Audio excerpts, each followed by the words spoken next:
La compétition au tennis peut parfois sembler cruelle. En effet, tu t'entraînes, tu fais ce que tu peux, pas de résultat. Du coup, tu te dis, bon, je vais redoubler d'efforts, retripler d'efforts. Toujours pas de résultat. Je vais devenir un bourreau du travail, un stakhanoviste des cours. Je vais même faire des sacrifices tels que j'ignore les autres parties de ma vie pour me focaliser uniquement sur mon tennis. Et ça passe toujours pas. Pause. Si c'est ton cas, sache déjà que tu n'es pas le seul à vivre cette chose-là dans ta vie. Personnellement, je suis passé par là, dépression plusieurs fois quand j'étais joueur, entre 18 et 22 ans, à chercher, à ne pas comprendre. Je pense à lire entre les lignes que Zverev, même si je ne suis pas dans son équipe, il a l'air de vivre un truc similaire.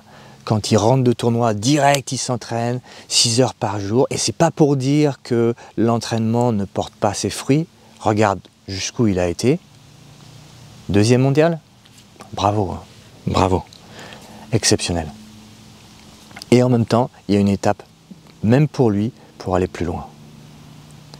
Revenons-en à toi. Il y a une expression qui dit: si tu fais plus de la même chose, tu obtiens plus du même résultat. Et donc, du coup, la solution n'est pas dans plus d'efforts, dans plus de travail. Là, tu t'es enfermé dans un système qui te montre que ça ne marche pas. Ton corps, bien plus intelligent que ta tête, te montre que ça passe pas. Les mots MAUX qui sont là te disent non. Et donc, si la solution n'est pas dans plus d'efforts, elle est ailleurs. Et effectivement, elle est dans une révolution intérieure. Ça, c'est le chemin du guerrier. On pourrait même dire du guerrier pacifique. Comme le livre de Dan Millman, il y a de ça, j'imagine, 30 ans qu'il a écrit ça. Un livre super au passage. En parlant de guerrier, quand tu regardes ces personnes les plus dangereuses dans la vie, c'est-à-dire que d'un coup, c'est terminé pour toi, ben c'est en même temps les personnes les plus calmes. Djokovic, il l'a clairement dit, il a énormément travaillé là-dessus, méditation et ce calme intérieur. Georges St-Pierre, en MMA, ça a l'air d'être similaire.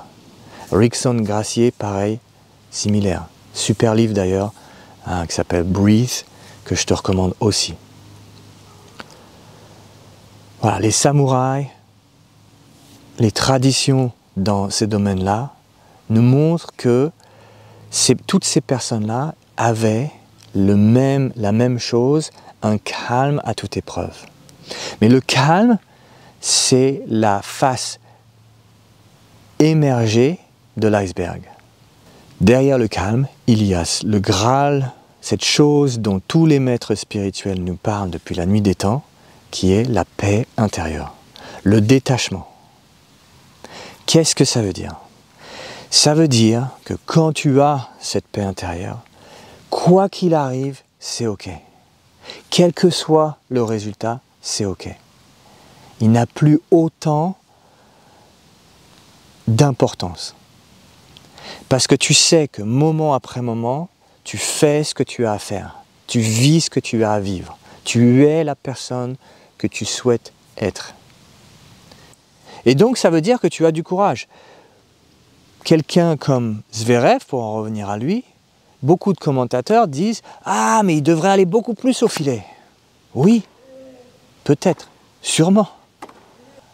Il devrait prendre plus de risques. Oui, tout à fait.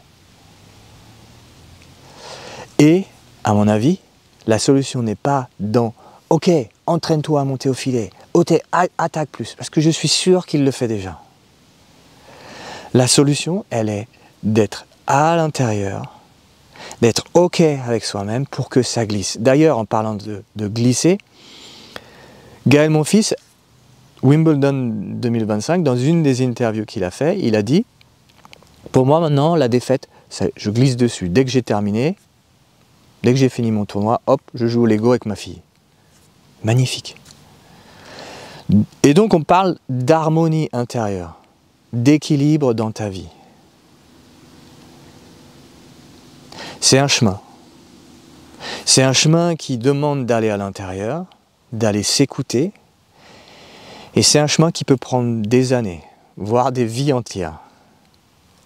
Et en même temps, pour ceux qui souhaitent aller tout en haut de leur potentiel, et si tu vois cette vidéo, peut-être que c'est ton cas, c'est l'invitation que je te fais aujourd'hui. De commencer ce chemin, d'aller à l'intérieur pour trouver cette paix intérieure. Et du coup, quoi que tu fasses, tu sais que c'est OK.